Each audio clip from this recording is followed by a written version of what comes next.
Good evening, everyone. Hello. How's everyone doing? Thank you for coming out to our program this evening. This is our second program during our Native American cultural celebration. This is a annual week-long celebration during our cultural awareness series every year. And we are so fortunate to be partnering with the James Monroe Museum on this event. For the past now, 5 years, we've been partnering with the James Monroe Museum during the Native American cultural celebration, and we've developed a wonderful partnership. We are incredibly fortunate this evening to have a fantastic guest speaker. And without further ado, I'm going to bring up the Executive Director of UMW Museums, Mr. Scott Harris, and he's going to introduce her. Can we please give him a hand? Thank you. Good evening. I don't have to trip over that. Before I do the happy duty of introducing our speaker, would just like to call your attention to a sheet that you'll see on the table in the back that has the 2022 program schedule of the James Monroe Museum, half of which we've managed to work through with tonight's program, but you'll see that we have a couple of other things coming up, including the 35th annual James Monroe lecture on November 17th. And I never tire of saying this, it will be live from the White House with the assistant curator of the White House talking about the conservation of furniture that Monroe acquired for the executive residence during its reconstruction after the War of 1812. Our very popular children's program, Petite Patriots, will be doing a session on December 2nd. We return to an in-person version of Deck the Halls, our decorating program for the holidays with Jan Williams. And everybody's invited to the holiday open house at the James Monroe Museum on December 9th at 5 p.m., which we have discovered today is also when UMW's Christmas party is, or holiday party. So that might be a bit of competition, but we'll do what we can. James Monroe's interactions with American Indians, particularly as president, were problematic. And our speaker will address some of those. Suffice it to say that while in his own mind and perhaps to the appearance of others, he may well have been or thought of himself progressive in the relations between white settlers and native peoples, but there are some direct paths that occur from the interactions, the government decisions taken in the Monroe administration in the 18 teens and 20s to a long and difficult tragic tale lasting nearly 150 years that went well into the 20th century. And so this legacy of conflict, of cultural suppression was something he probably certainly didn't want, but he foresaw, and he could see in some ways what the future was going to be like. But like so many before and after, he didn't have a solution to it. And so we still try to parse the ramifications of that legacy. And we're fortunate to have a wonderful guide in helping us try to do that in a responsible way. Wunneanatsu Lamb-Cason, who is of the Schaghticoke Ho-Chunk peoples, has been a voice for racial, social, and cultural equity for more than 20 years. He's led workshops and provided professional development in an effort to decolonize education. As a BIPOC student, if you don't know that, look it up, mother and teacher, Wunneanatsu understands the significance of accurate, diverse histories in our classrooms and aims to use her personal and professional expertise to assist others in developing an effective, culturally proficient, trauma-informed teaching style. Wunneanatsu is a published author, advocate, and consultant who currently teaches history in Virginia, where she lives with her spouse and five children. And as she will indicate, museum work is kind of a family business in the blood. So we are delighted to have Wunneanatsu Lamb-Cason as our speaker. Do not trip over it.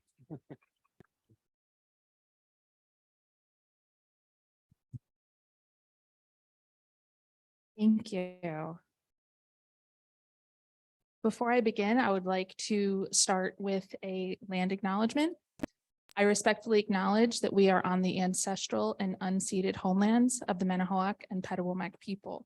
Indigenous peoples are the traditional stewards of the land and hold an enduring relationship with their traditional territories. We acknowledge the painful history of genocide and forced occupation of their territory, and we honor and respect the many diverse Indigenous people connected to this land on which we gather.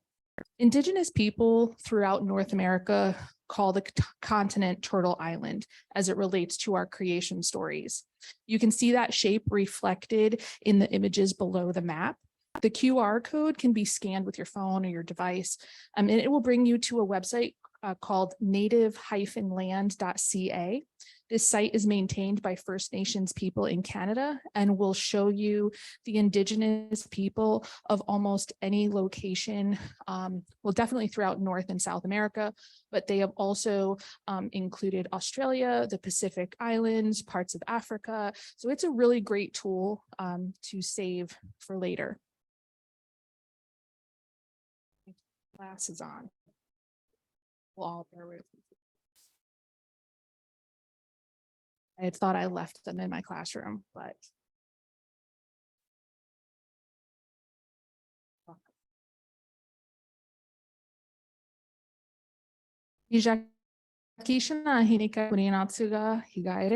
greetings to each of you. My name is Wunneanatsu Lamb-Cason, and I represent the Ho-Chunk Nation and the Schaghticoke tribal nation, where I am an enrolled member. I grew up in Connecticut, constantly transitioning between city life and living on the reservation with my grandparents. As a military spouse, I have lived all over the world and experienced many different cultures. Before I even knew what it meant what decolonization work was, I began doing this work of dispelling myths and stereotypes for my children. My 4 beautiful daughters up in the corner there, and my one and only favorite son down in the corner. I am heavily influenced in my worldviews and professional choices by my grandmother, who was an activist, advocate, and professor of anthropology and Native American history, among a myriad of other achievements. Cultural understanding and anti-racist teaching practices are a priority to me as an Indigenous student, teacher, and mother. I share this with you in order to provide some insight into the lens that I apply through my journey toward cultural proficiency while working to decolonize Native American history. I was a museum educator at the Schaghticoke Pequot Museum and Research Center prior to becoming a classroom teacher. I have been the Virginia rep to the National Emerging Minority Leadership Conference, where we worked with school leaders from around the country on problems facing our marginalized student populations. I was appointed to the Connecticut Governor's Committee on Indigenous Education and Indian Mascots, and I also serve on the Library of Congress Native American History Advisory Committee. I currently teach high school world geography and African American history. Additionally, I am a part-time diversity, equity, and inclusion expert for an organization called Teach Woke, and I am a published children's book author. In my spare time, which is a joke, as a teacher and mother of 5, that's a joke. So thank you all for joining me in this space and giving me this opportunity to facilitate this dialogue. The tribal nations throughout North America, or Turtle Island as we call it, have maintained stewardship and connections to their ancestral homelands and home waters, predating the United States by approximately 11,000 years. These people developed distinctive and complex cultures and languages that reflect their geographic space and their relationship with the land and waters and animals. Each generation cultivated the systems of governance, kinship, and medicinal and scientific knowledge of their homelands and waters. For thousands of years, tribal nations have engaged in teaching, learning, and developing ecological knowledge that centers on revitalization, sustainability, and responsibility to our plant and animal relatives, as well as future generations. Systems of governance distributed power with intention intergenerational knowledge and gendered knowledge were built into political decisions. I grew up being taught women are the life givers and men are the life takers. It wasn't that one was less than the other, it was balance.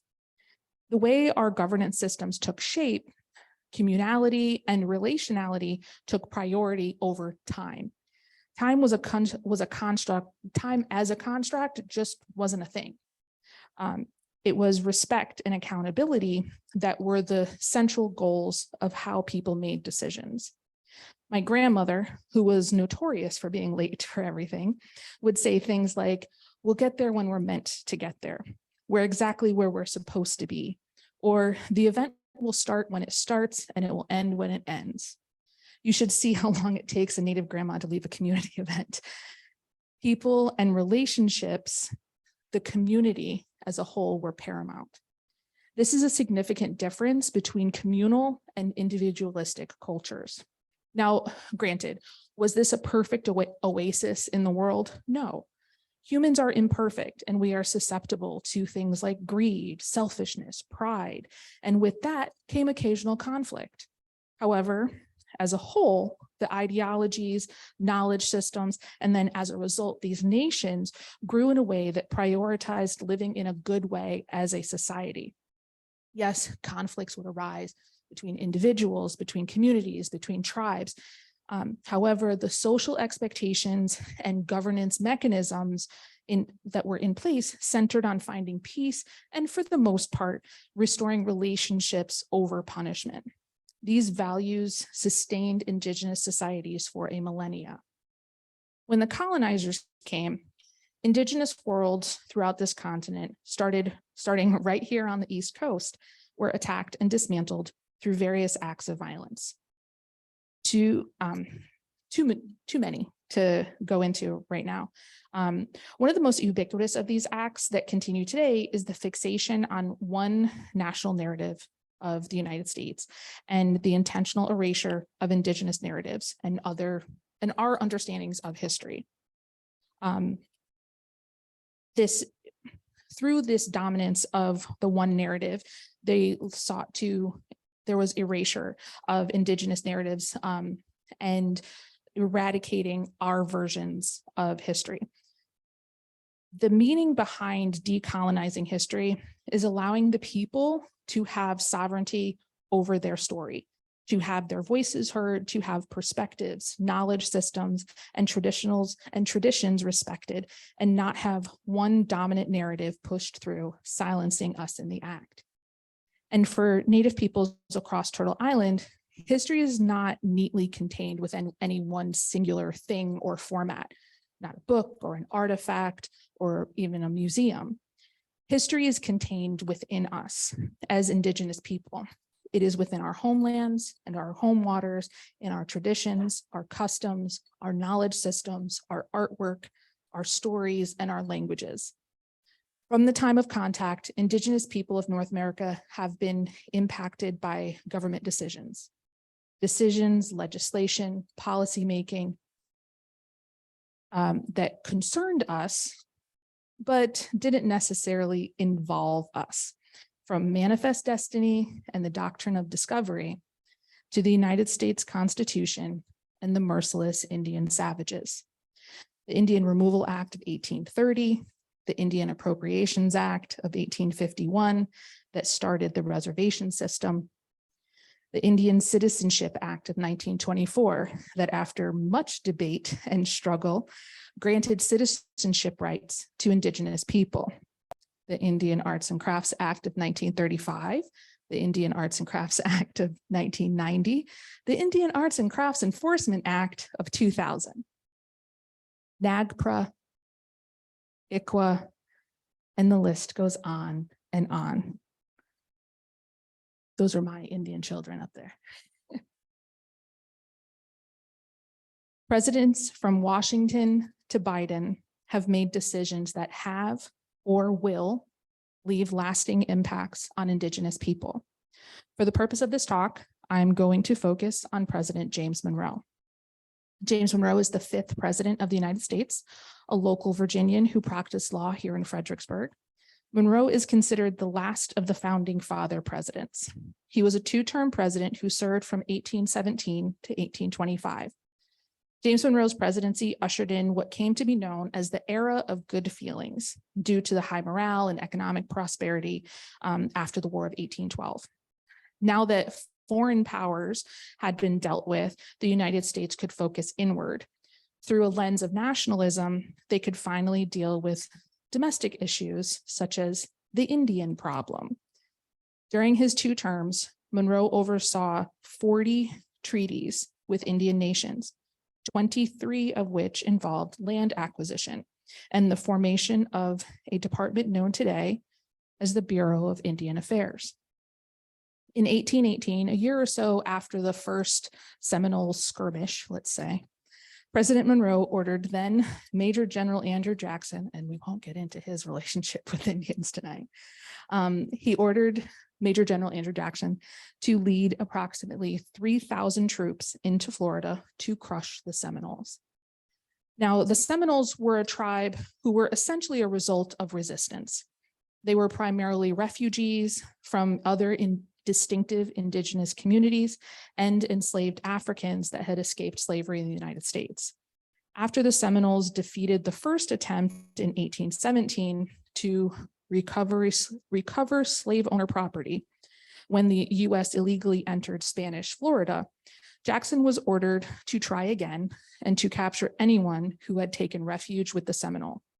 While Jackson destroyed some villages and captured some people, and returned them to the United States, he was unable to truly defeat the Seminoles as they were merely pushed further south into Florida.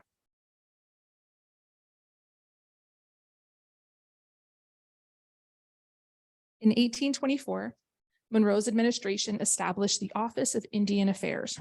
Initially, the department was tasked with negotiating treaties between the United States and indigenous nations in an effort to end warfare. 25 years later, it was transferred to the Department of Interior, where it remains today.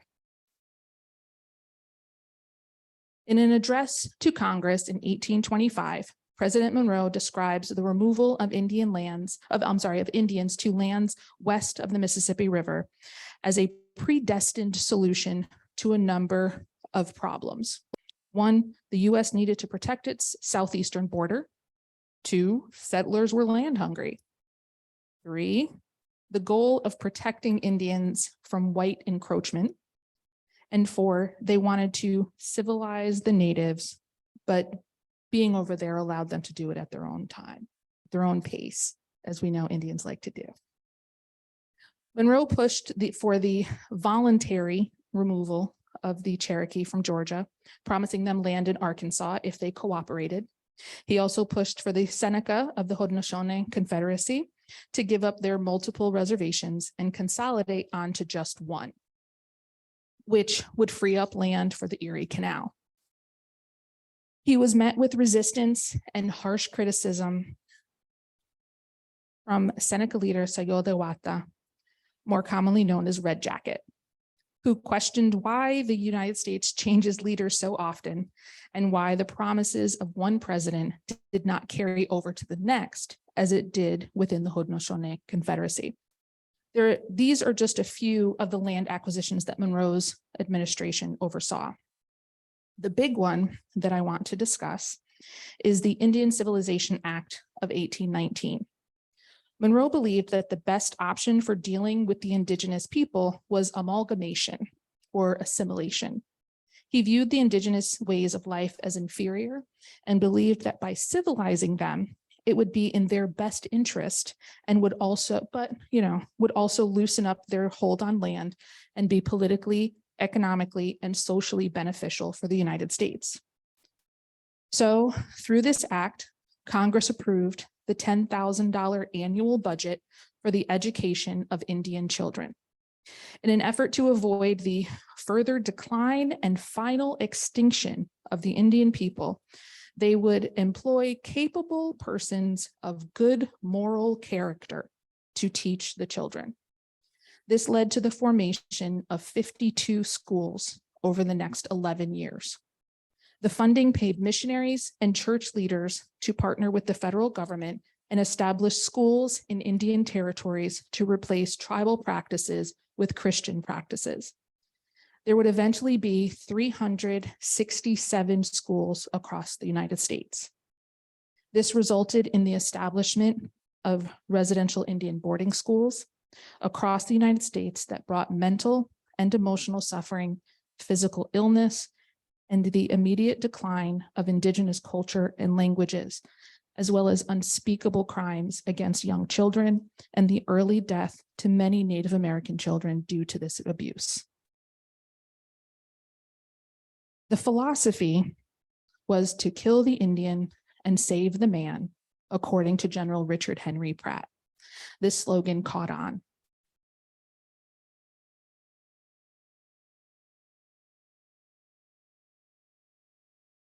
These are 3 Lakota boys who were brought from South Dakota to Pennsylvania to the Carlisle Indian School. This is their before and after picture. Children could be rented out by local farmers for cheap labor with the excuse of teaching them a useful skill.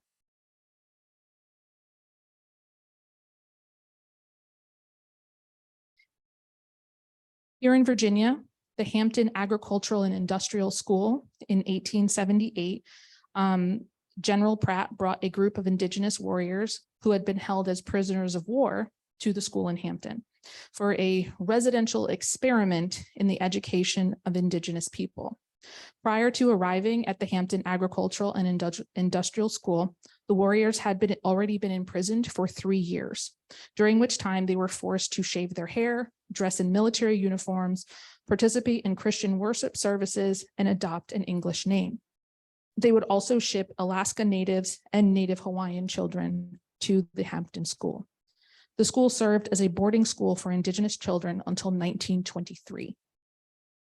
This does not include the hundreds of schools and atrocities that occurred in Canada, because please keep in mind that First Nations people in Canada and the indigenous people of America do not recognize the political borders of these countries. They are our relatives. In May 2021, 215 children were found in a mass unmarked grave at Kamloops Residential School, some as young as 3 years old. This sparked a domino effect of calls to search other school grounds in the United States and Canada. To date, they continue to search and continue to uncover these stolen children. Not all of the schools have been searched yet. The number is now in the thousands. My grandparents and my stepfather are residential school survivors. The stories that have come out in recent years are unfathomable and utterly heartbreaking. We, as indigenous people, have always known. It has been part of our history and a part of our trauma. But it has been re-traumatizing over the past year as we watch the United States and Canadian governments and general populations come to terms and uncover what has been happening to our people. My stepfather was taken when he was 5 years old. He was taken to Fort Alexander Indian Residential School. The abuse that he endured caused him to attempt to run away twice by the time he was 9. Indigenous parents camped outside of the gates of the school.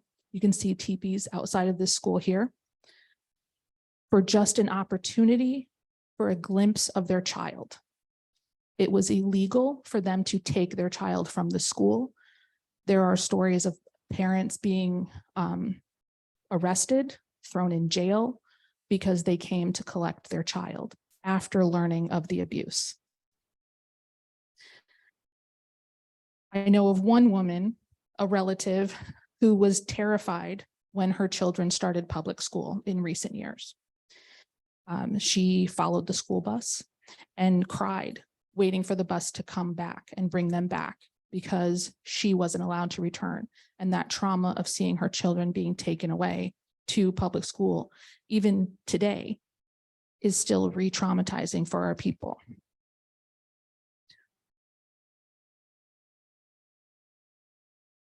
As a result of the recent discoveries, and pressures from tribal leaders, senators from, I believe, 14 different states sponsored a bill that would establish the Truth and Healing Commission on the Indian boarding school policies in the United States. It was introduced last year, but has yet to be passed into law. The announcement by went too far, my bad, sorry. The announcement by U.S. Interior Secretary Deb Haaland of the Department of the Interior's Federal Indian Boarding School Truth Initiative in June this year is an important first step in the federal government taking accountability. But many believe a congressional commission is the most comprehensive approach to developing a complete picture of the ongoing impact Indian boarding schools have had on generations of Indigenous people. As we look at how educators can support Indigenous communities and why it's important, I'd like to explore the impact that an educator can have on the lives of their students with the story of this sweet face here. As educators, we have a profound impact on our students, our colleagues, and our school communities. Often that reality can get lost in the day-to-day stresses and responsibilities. Our students' socialization and school experiences stay with them for a lifetime. I'm sure everyone in this room can remember a favorite teacher or even a teacher that may have had a negative impact on your school experience. This cute little girl here is Trudy. Trudy moved to Newtown, Connecticut when she was in 3rd grade from a very diverse Bridgeport, Connecticut. Her father had grown up there and they moved back to the family home when her grandfather passed. She was the only brown girl in her new school. Trudy's mother was from a local tribe and her father was Black. Her parents were told she couldn't ride the school bus, so she had to walk. In the 7th grade, Trudy wrote this essay that she was very proud of. She wanted to be a journalist when she grew up. The day she turned it in, the principal's wife was the substitute teacher. She did not believe that Trudy could have written such an essay.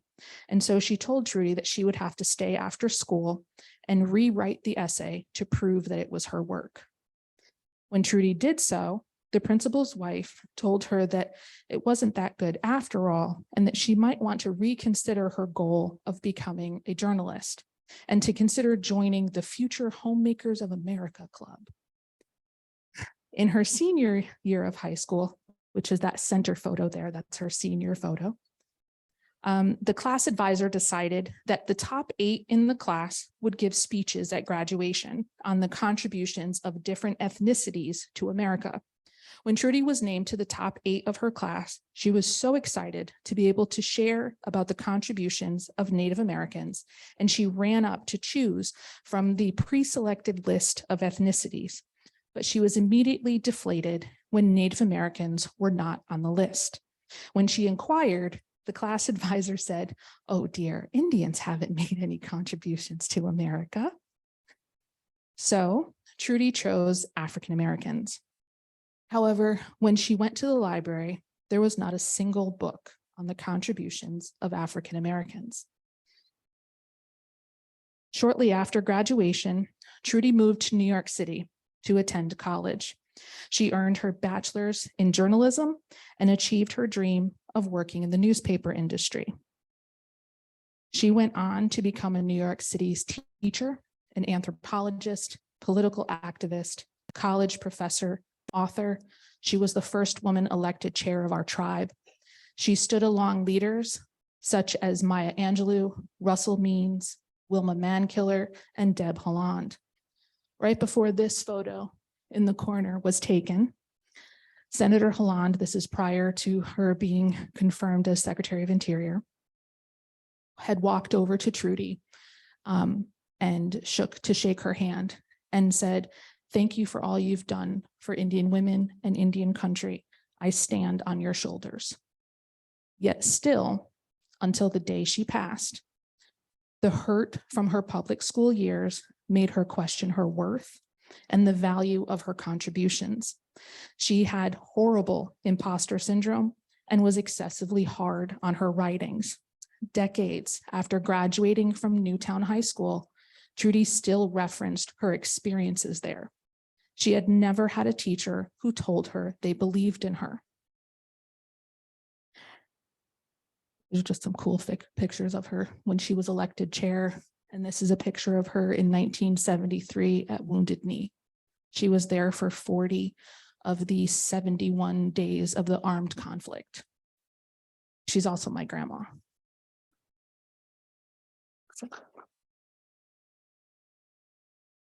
I fangirl over her. As educators, our words, our actions, and our choices in the classroom can have a lifelong impact on our students. It is important to be cognizant of the materials and resources we use in our classrooms. Most curricula either grossly misrepresent Indigenous history or exclude it altogether. According to a study of state mandated history standards conducted by Sarah B. Shear and her colleagues in all 50 states, 87% of the standards only discuss Indigenous peoples in a pre-1900 context. The state of Virginia,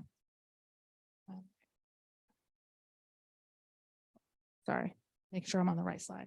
The state of Virginia concludes its coverage of Indigenous cultures and histories in U.S. history standards around the removal policies of the 1830s. In world geography, which I teach, the US and Canada standards do not mention Indigenous people at all. The entire unit, the entire continent, not a single mention of Indigenous people. Indigenous people are only referenced in Latin American and Australian Pacific Islander standards. While teaching our stories of the past, we must ensure that you don't leave us there, but also teach of us in a contemporary context as well.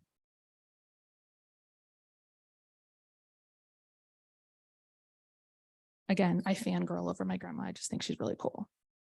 I quote her whenever I can.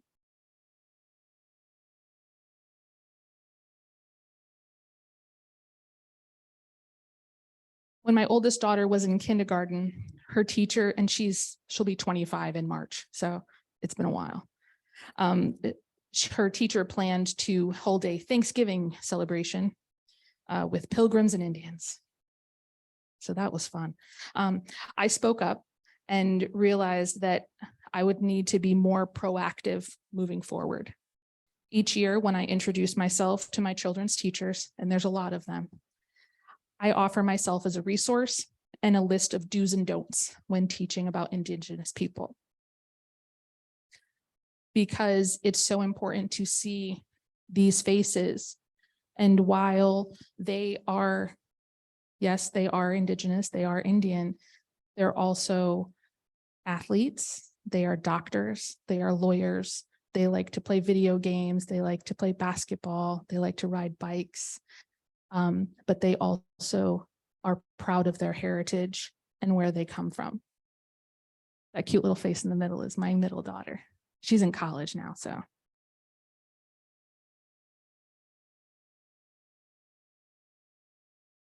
When we are designing lesson plans, particularly around Indigenous people, my biggest guiding question is, will I be leaving Indigenous people, and you can insert any marginalized community here, or just students as a whole, in a stronger, more empowered place through this lesson or activity, especially if I have Indigenous students in my classroom?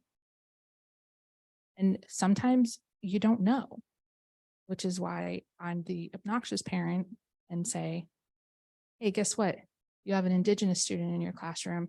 If you need any resources, let's have a conversation.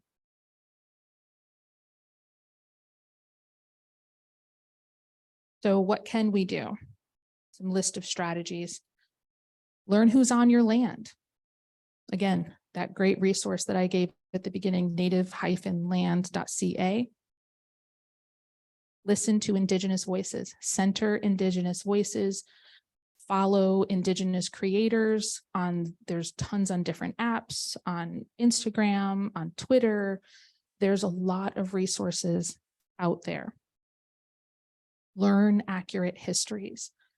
learn the history of residential schools, and even just not applying to indigenous people, learn about the Black massacres. Segregation in the South is barely 2 generations ago. It still leaves an intergenerational impact on our students today and the relationships that we have with their families and with their communities.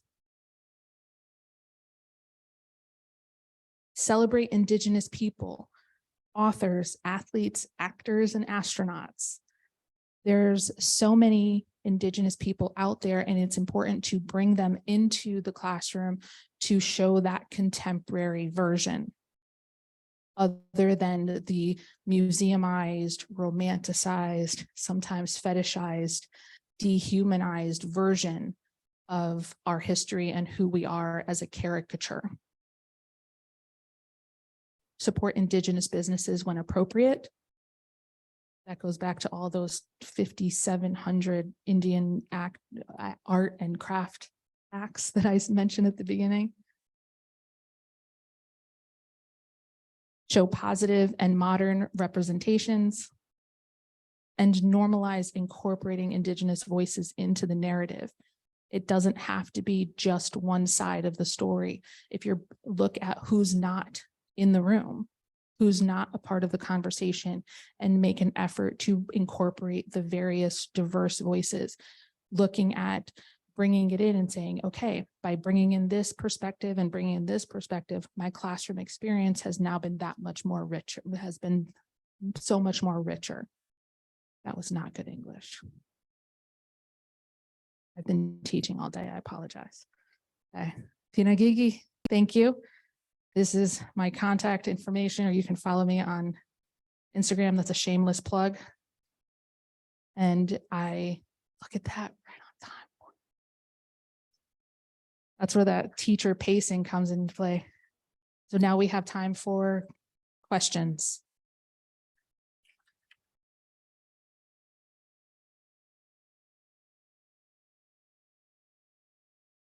Also, we do have some virtual participants, so if you would like to participate in asking questions, please type them in your question bar and we will pass them on to Linnea.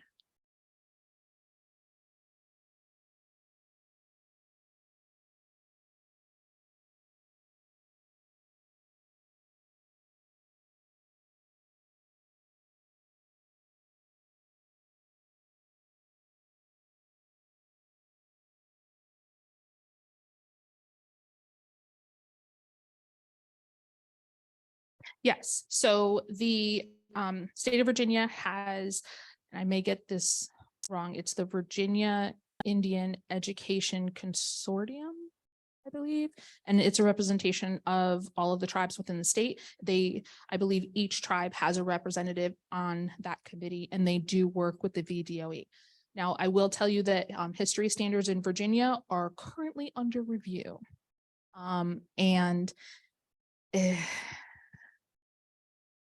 Well, this is our official, every 7 years, I believe, we do the state does a review, and we just had our department PD yesterday, and my understanding is that there's going to be some drastic changes coming down the line. That it's been kicked, like some of the suggested changes have been kicked back by our current state superintendent.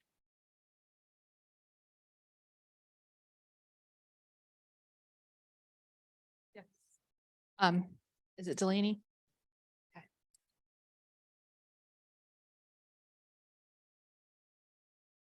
I have had a few papers published in anthologies, like historical anthologies, and then I have a children's book that is coming out fall of next year, and it's called Grandmother Moon, and it's about my grandma. And oh, this I forgot to mention, see, I was so focused. My stepfather, who I had mentioned as a residential school survivor, part of he is an artist, he is a painter, and that's part of his outlet. And he just illustrated his first children's book with my sister-in-law, who is the author. And she, so this book just came out, was published two 3 months ago. Danielle Greendeer, who is the author, is Wampanoag, and this is written about the first Thanksgiving from the Wampanoag perspective. Then he illustrated it, and it just won the New England Children's Literary Award.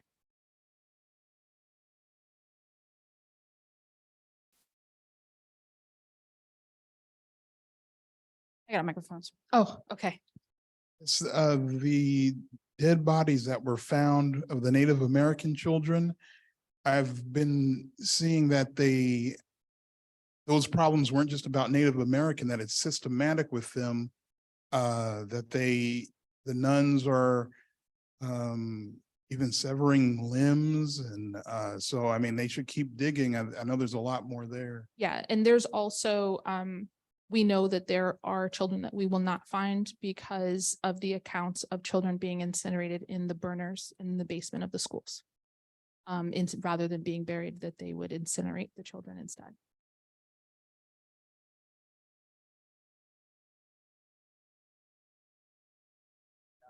In Latin America, there's been some new leaders there, like Xiomara Castro and Evo Morales a few years back, and now Gustavo Petro. I was just wondering, are you excited about what they're doing in terms of like indigenous rights, and also how they might compare, or how Deb Haaland's doing? How do you think she's doing? I love Deb Haaland. She's another one that I fangirl over. And to have, for the first time in history, to have a indigenous woman at the head of the Department of Interior, to have one of us overlook, making decisions for us, has been extremely impactful. And she's done phenomenal things in just this short amount of time. She really is a true champion for indigenous people and indigenous rights. And as far as Latin America, I have, I guess, mixed feelings, because I get nervous about encroachment and putting a spotlight on it, the indigenous people that have been left alone, especially in the Amazon for so long, that it will bring things that they don't need or may not want.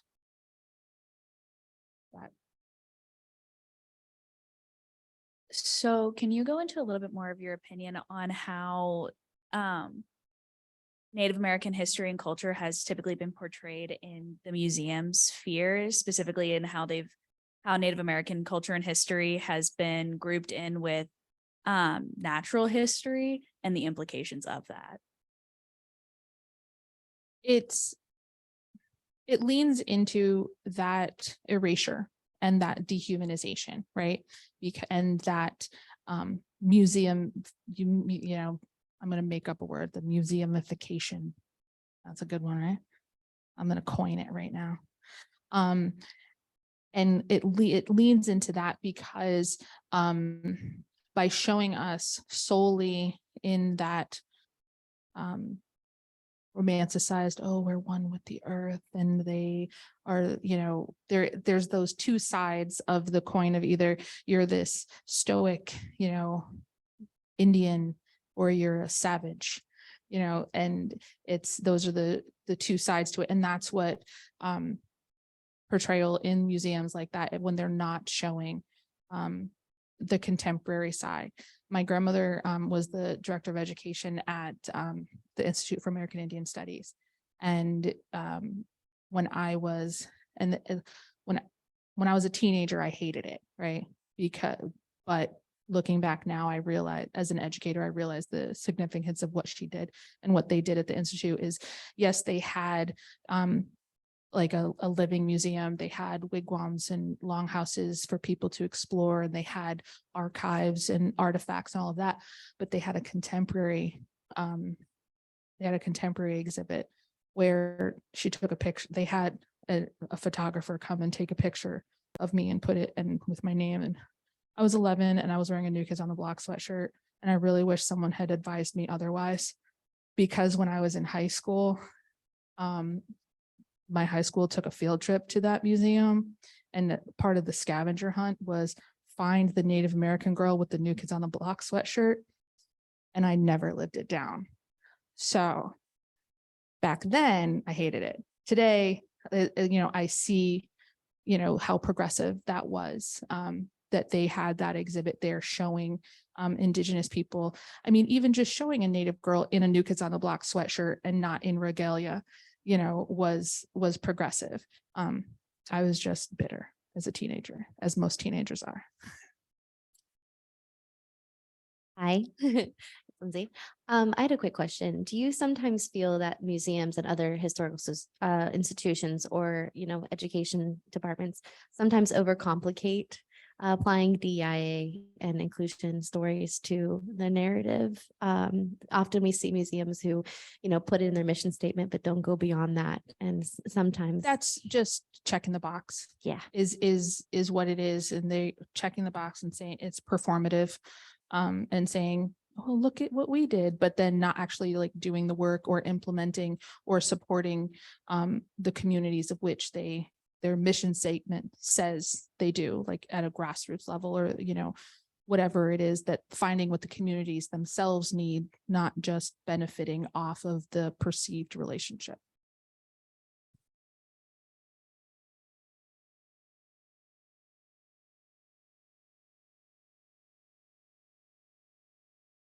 About the upcoming Supreme Court case, ICWA. It was supposed to be argued today. I did not watch because it's kind of raw for me. For those of you who don't know, the Indian Child Welfare Act was established in 1978 as a way to implement legislative protections for indigenous children and families. It, especially after years of removal, family separation, it was a way to ensure that Indian children would be afforded at least an opportunity to stay connected with their culture, to avoid, as what James Monroe said, to avoid that final extinction, right? And so this year, Bracken from Texas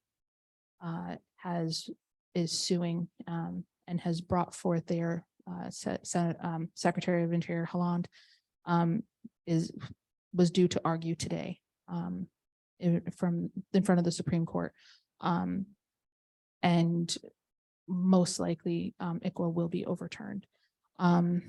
And it is not truly, it is not a couple of families that are coming out and saying, well, we want to adopt Indian children and this is racist, is what the argument was. This is going up against the billion-dollar adoption agency, adoption industry. This is going up against big oil. This is going up against lobbyists that have special interests, because the separation of Indian children leads to the erasure of our culture. It dwindles the size of our tribes, which then lessens our hold on land and our water rights, which then frees it up for these special interests to come in and take it. And that's what it comes down to. That's what is behind overturning this act that has protected our children for decades.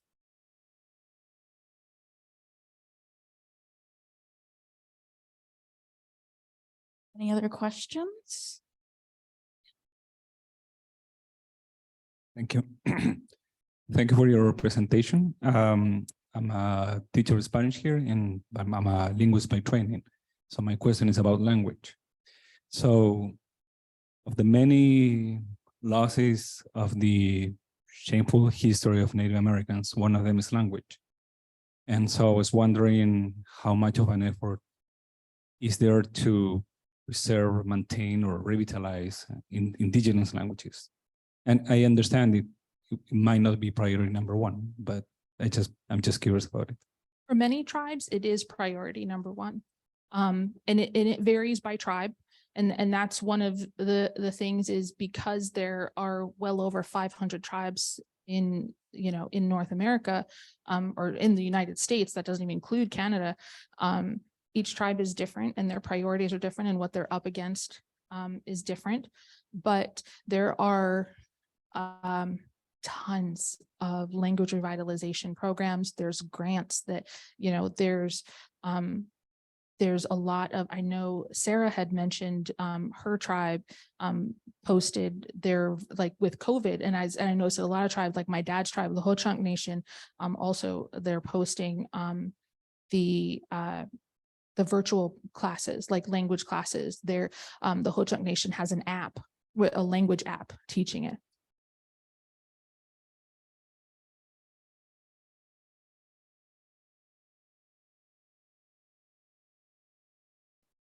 There's a Ojibwe tribe that worked with Anton Truer to actually do a Rosetta Stone program for the Ojibwe language. Yep. That just actually came out this last year in March. Yep. So there's a few efforts like that. Their endangered language program, Rosetta Stone, actually does a lot to try and fund those kind of revitalization efforts. And I know there's a few other tribes that have also done stuff. I know Anton Truer is really big in their revitalization efforts. And even Duolingo offers Dene. So there's a lot out there. There's a lot of effort, and there's a lot of tribes are throwing a lot of money towards that revitalization. The Wampanoags, like they have a school where they are teaching their children Wampanoag, and it's a priority for them. So yeah, it's a really big movement throughout Indian country. I also know a couple of tribal colleges and universities have offered, especially with COVID, virtual online classes for language learning. And so, like, that's what I looked into because I started Navajo on Duolingo and then wanted to like progress. And, like you can take a college class in like a lot of these indigenous languages. My little cousin, his mother is Sikanju Oyate from Rosebud, and he was doing the language classes when he moved back to Rosebud, and that was because we understand and we know that so much of our culture is ingrained in our language. Our meanings for things, like even just looking at I believe there's an Inuit language that has like 30 different words for snow, because that is that cultural aspect, because weather and climate is so important to their culture. And that's the case for so many different people. That was a great question. Thank you.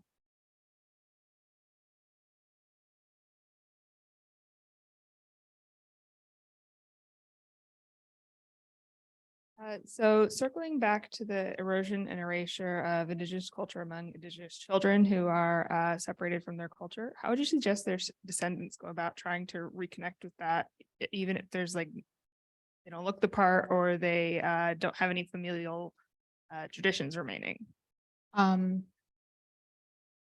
So there's I guess there's two sides to that.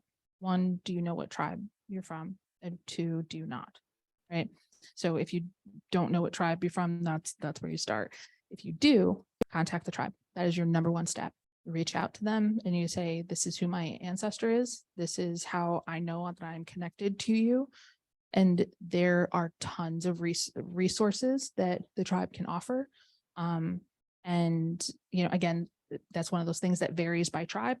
And just connecting with, like, I remember, it's probably 25 years ago, I was at a powwow and my stepdad had a booth for his artwork, and a guy walked up and said, hey, I know I'm Schaghticoke. I was told you're talking to my mother, I was told you're Schaghticoke, that I should come look for you so that I can connect with the tribe. Because he showed up at a powwow and just started asking around and said, hey, do you know anybody who's from this tribe? And people pointed him in that direction. And now he and his daughter, and they're reconnected and part of the culture and the community. And that's, that it's find your people. And as Indian people, we're all about,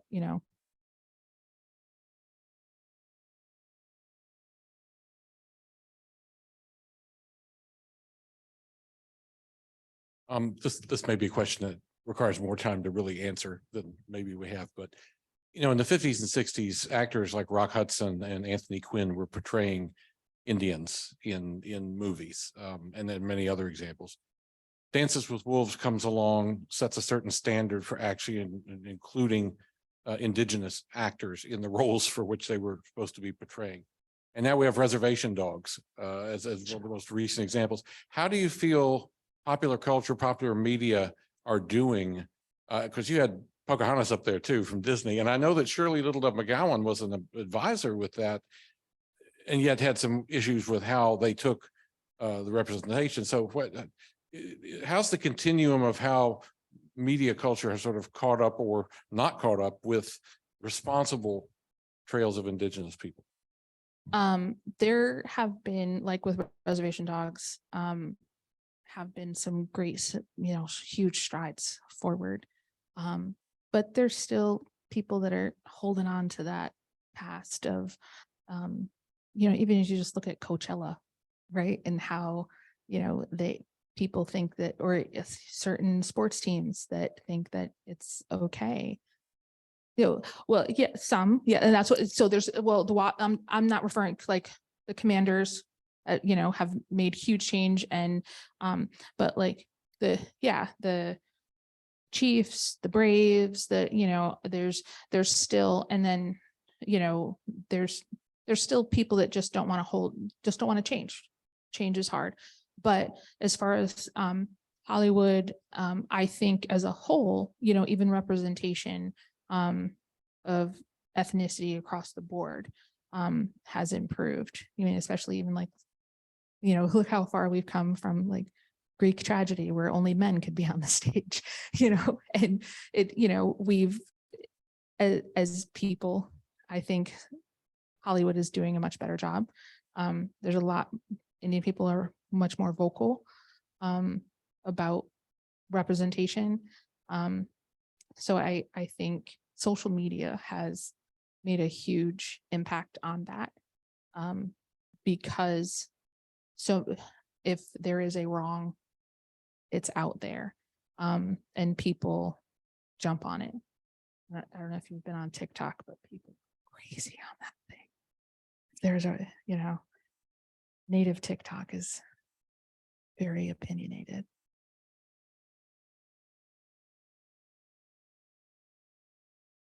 Anybody else?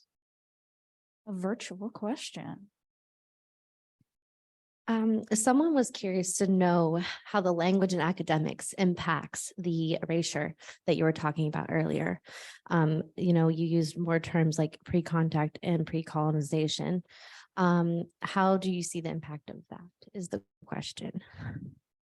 Trying to make sure I understand that correctly.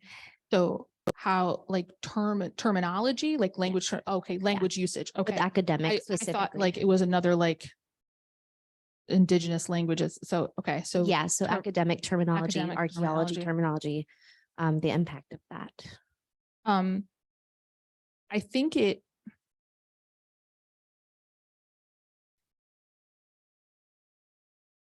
I think really it just goes back down to representation. Like, yes, we do need to talk about, Native people were here pre-contact and Native people were here pre-1900, but, using the contemporary terminology as well, like they are still here.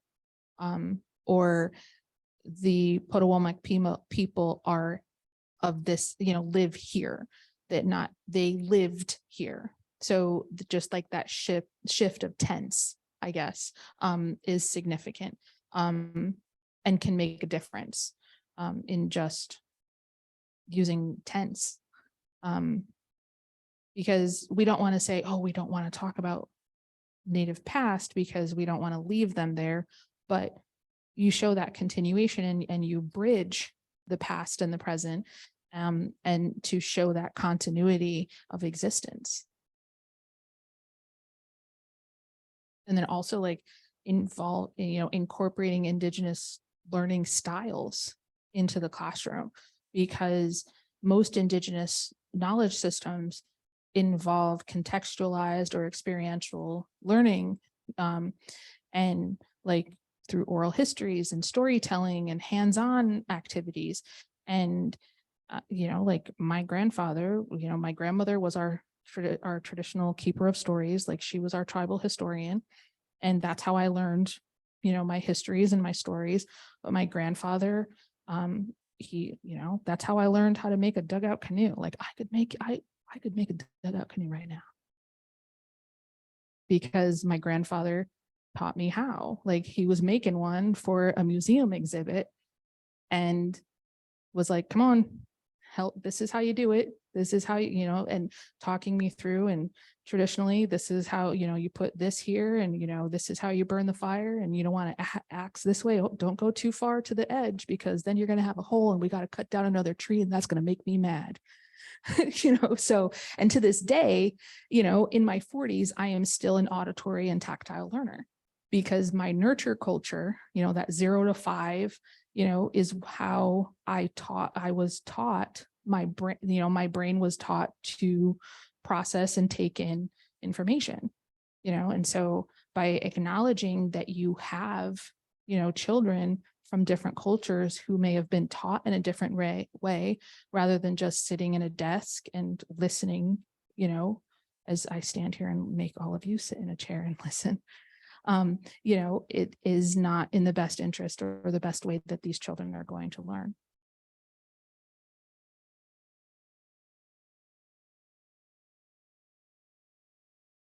I would also point out that also especially for educators, also doing research and finding resources that you can use in classrooms. The Native American Museum in DC, their Knowledge 360 page is specifically designed to have pre-made lessons on Native history that do have interactive resources that you can use in your classrooms, which sometimes is definitely helpful, because it kind of gives you that guideline of like, okay, we've already given you the history and here's how you can incorporate it. And it's really easy to search and use. So I just wanted to put that out there for people as a really helpful resource for this. It's a fantastic resource. My grandmother was on the board of advisors for NMAI when they were building it. And again, I fangirl over this woman, but and so that's a huge aspect, is in finding accurate representation. The Library of Congress is their teaching primary sources like unit is putting out, I was told it would be out this month, at the beginning of this month, a teacher guide, and I have a lesson in there on powwows. So just find, and the whole guide as a whole is analyzing anthems and the use of music from different cultures. So Library of Congress is another, their teaching primary sources is another really great resource. We have another virtual question. Is that okay? Okay. So someone asked, do you feel that academics sometimes underwrite oral histories as a legitimate source? There's often the argument that there's no written history of your people or indigenous communities, and it's prehistoric, yet it clearly exists. Do you still cross this argument today? Yes. I do. So, any anthropologist will tell you that oral histories, that artifacts, that structure, language, artwork, all of those things hold history and hold vital information that fill in the larger picture. And so, yes, they're, but sometimes in the academic world, we see more water being given to written histories. If it's not written down, it didn't happen. So, but we've held on to our stories and our oral histories for centuries. And a story that was told to my great grandmother, you know, we were taught and we're sat down and you teach that, you tell that story and you tell it in different contexts, and oh, this person came over, let's tell them the story, and it becomes a part of your DNA, you know. And so as those stories and oral histories, I believe, in my personal opinion, hold just as much strength as written documents. I hope that answered the question. I feel like I kind of went all over the place. I have a question too. So I know we were talking about how Native Americans are represented like through sports teams and stuff like that, how in like the movies and the media and how it's been very problematic in the past. But I just had a question. So I'm from North Carolina, and so UNC Pembroke, that's a UNC Pembroke. It's historically like been a very popular school for like the Lumbee Nation there, and like it was created for the Native Americans and the tribes there. Yep. And so I was just curious because their mascot is the Braves, and so I was just curious how you feel about like that kind of mascot and representation for that school, especially when it was a school only for the local tribes and up until Brown versus the Board of Education, and how you feel about that representation for them. When it gets, so me personally, when it gets to the local level of where the tribe says this is okay, it is not my place to question them. You know, that is their history, that is their land, that is their home. And if that is how they choose and they feel that that is their best representation, then I am no one to tell them otherwise. So that's, you know, that's my position, I guess. I mean, and even my daughter was going to apply to UNC Pembroke, like, you know, and because of the connection, you know, with the Lumbee Nation. So yeah, is that.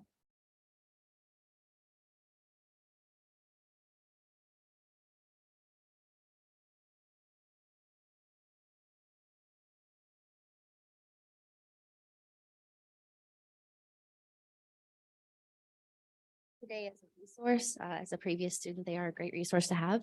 They are over there to the left. I know we've talked about some heavy topics today. So we just wanted to, can you guys wait for me? Thank you. Just wanted to point that out quickly and thank them for coming today. Any final questions? Well, if you could please give a round of applause for our lovely speaker. Thank you.